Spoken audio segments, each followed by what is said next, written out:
Do you remember that Schoolhouse Rock video? No More Kings? The one where the guy in the tri-corner hat sings about how the British were taxing the colonists' tea and any other things that they could see. I've been thinking about that video a lot lately, because that lesson, it wasn't just history. It's happening right now. We're just on the other side of it. Right now, as we speak, the United States and Israel are engaged in a full-scale war with Iran.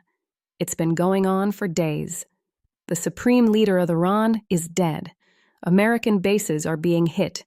The Strait of Hormuz, where 20% of the world's oil flows, is on fire. And the price you're paying at the pump? That's just the beginning.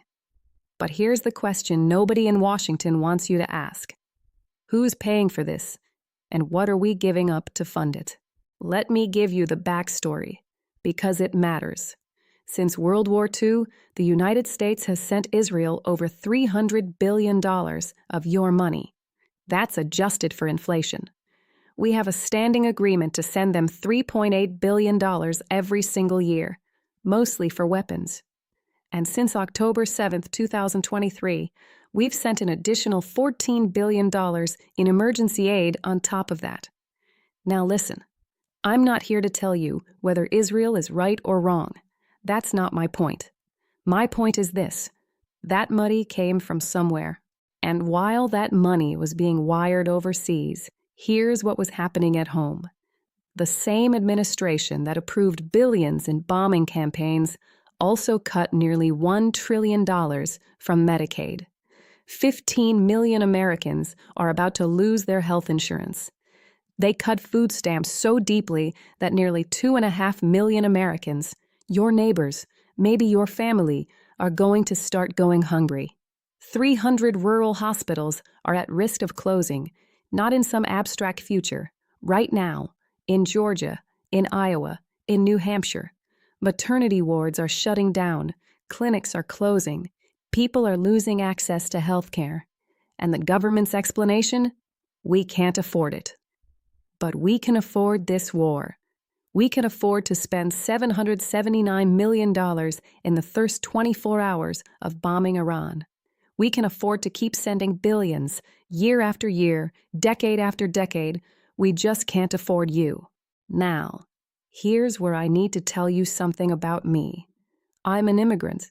I came to this country from South Korea when I was a child. And South Korea? South Korea is the reason I actually believe in foreign aid. After the Korean War, the United States sent money to my parents' country. But it wasn't just for tanks and bombs.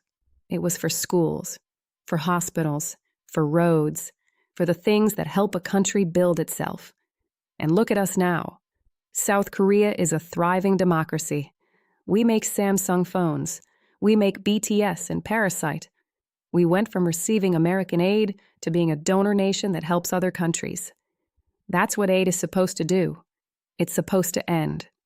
Or what's happening with Israel? It's been 75 years, over $300 billion, and we're not building schools. We're funding bombs. We're not helping anyone stand on their own feet. We're keeping them dependent on American firepower while telling ourselves it's for security. The country that saved my family is now telling its own people, sorry, we can't afford you. And that is not the America I was raised to believe in.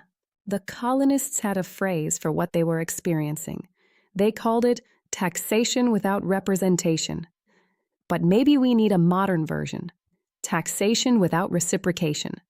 If our government is going to take our money, our tax dollars, our parents' Social Security contributions, our future, and send it overseas, then what are we getting back? What are we being built into? Because right now, it doesn't look like we're building another South Korea. It looks like we're building an empire and letting our own country burn to pay for it. No More Kings wasn't just about getting rid of a monarch. It was about the idea that our money should serve us, that representation matters.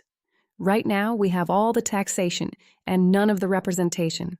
Maybe it's time we started asking why.